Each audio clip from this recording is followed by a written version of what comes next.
Okay, so we got the Marina Del Rey local knowledge talk coming up here. So, starting with this disclaimer, the description is not the described. So that's a philosophical concept saying that words are symbols made to communicate concepts back and forth, but the words and the concepts are not actually the fundamental reality. They're not actually what's happening. They're just there for communication. So everything we're talking about here comes with that disclaimer, right? This is a way to communicate to you the patterns of Marina Del Rey that you need to know for sailboat racing.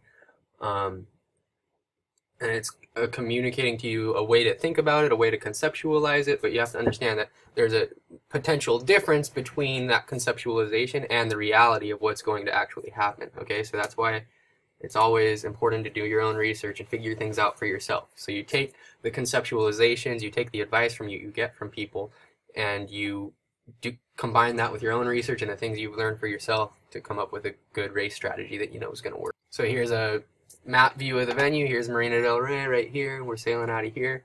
And there's a compass overlaid over the top of it.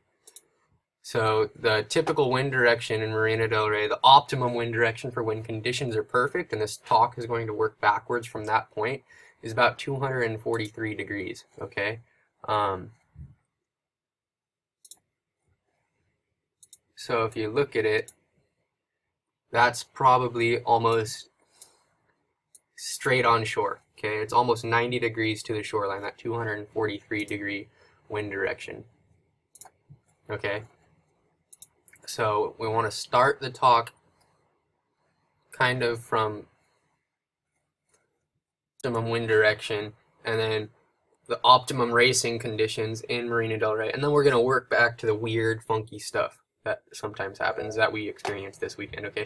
So, perfect summertime sea breeze in Marina Del Rey, the best conditions you're ever going to have for racing there. You're going to have 13, 14 knots of breeze. The true wind direction is going to average out at around 243 degrees, okay? Which is going to give you a right phase 5 degrees to the right of that and a left phase 5 degrees to the left of that, and you're going to see 5-degree oscillations back and forth from 243 up to 248 or whatever that is plus 5, and then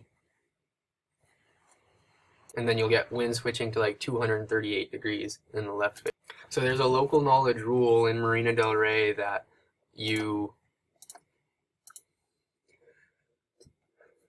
when the wind is to the right of 240 degrees, when you see a number greater than 240, the right side of the course is favored, and you want to go to the right side of the course.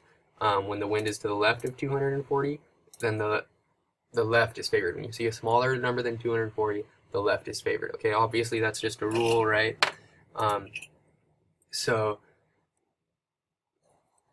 that's to kind of help you generally with your strategy, but it's not always the case. So let's kind of, the point is when the wind is less than 240 and it's kind of settled in, most of the puffs and most of the shifts are going to come from the left side, and the left side is going to be favored.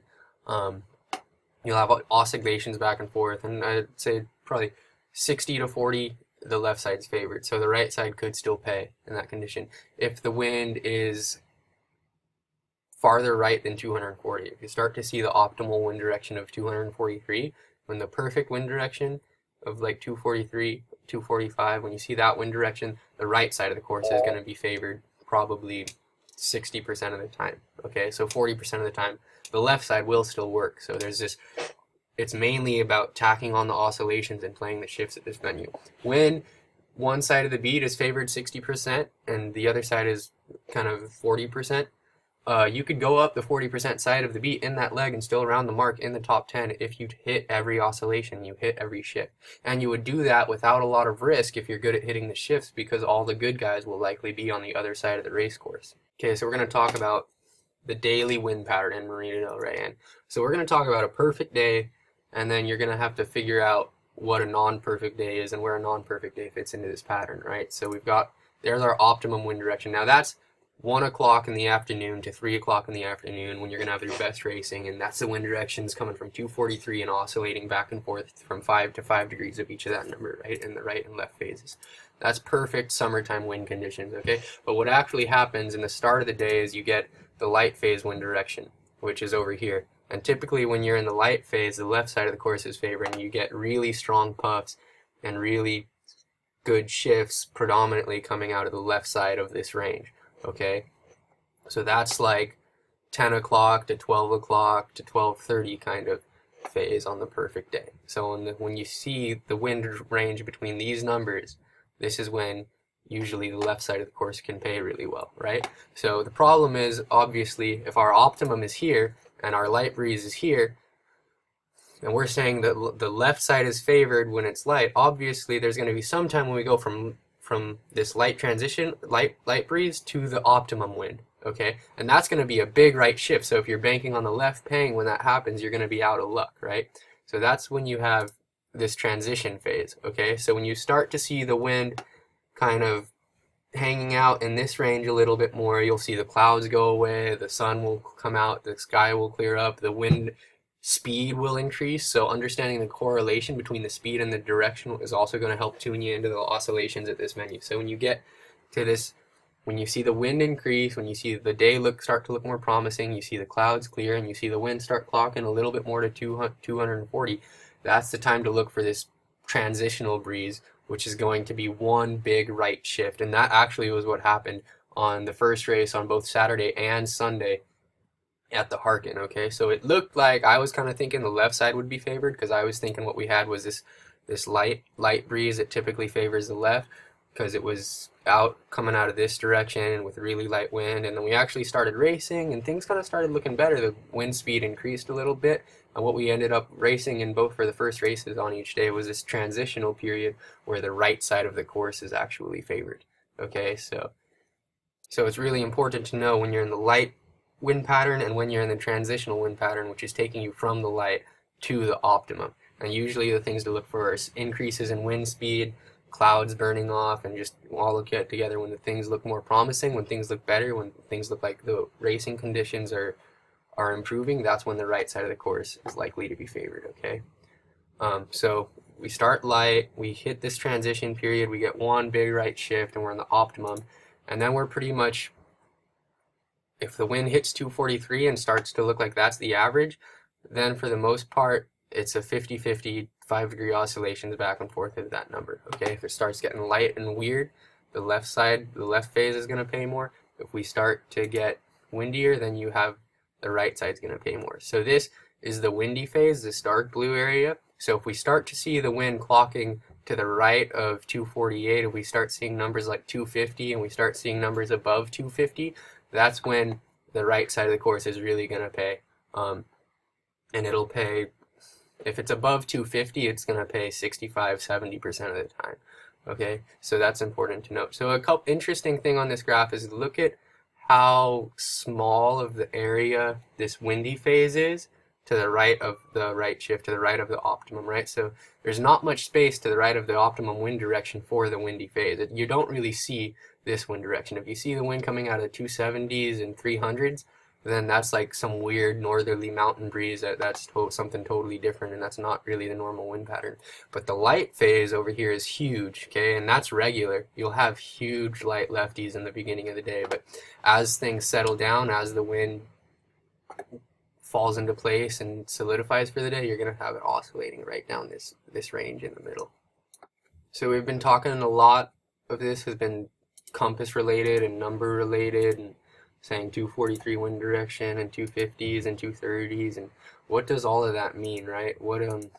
So a lot of us are opti sailors and we're new to this kind of talk and we're really confused by it.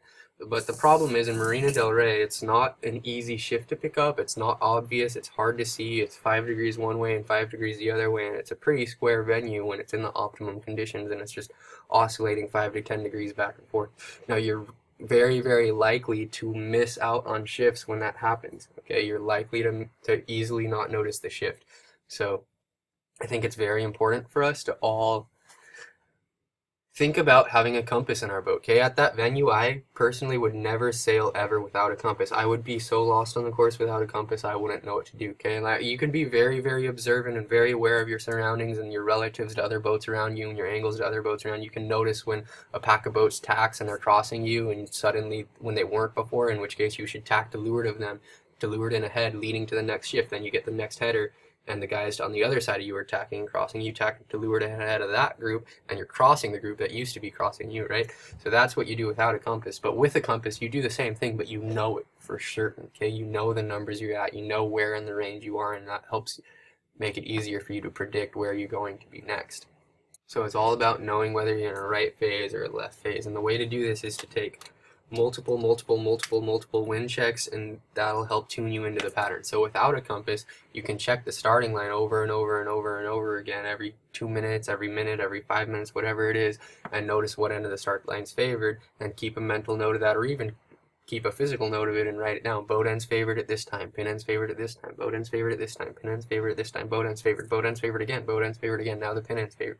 Okay, and you start to develop you start to tune yourself into the wind pattern. So the wind pattern is so small, and those shifts are so small that it's hard to dial into, it's hard to tune into, but you can tune into it.